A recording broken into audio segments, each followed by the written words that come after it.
You ask Tiger to solve. This deals with linear equations with one unknown. The final result is x equals 3. Let's solve it step by step. Simplify the expression. Multiply the fractions. Break up the fraction.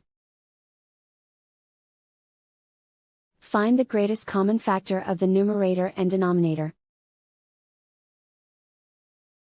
Factor out and cancel the greatest common factor.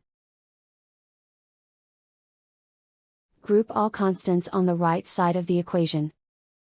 Subtract 1 from both sides. Simplify the arithmetic.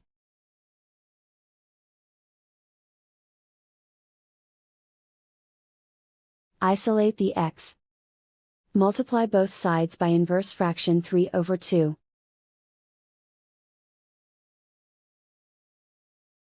Group like terms. Multiply the coefficients. Simplify the fraction. Multiply the fractions. Simplify the arithmetic. And so the final result is x equals 3.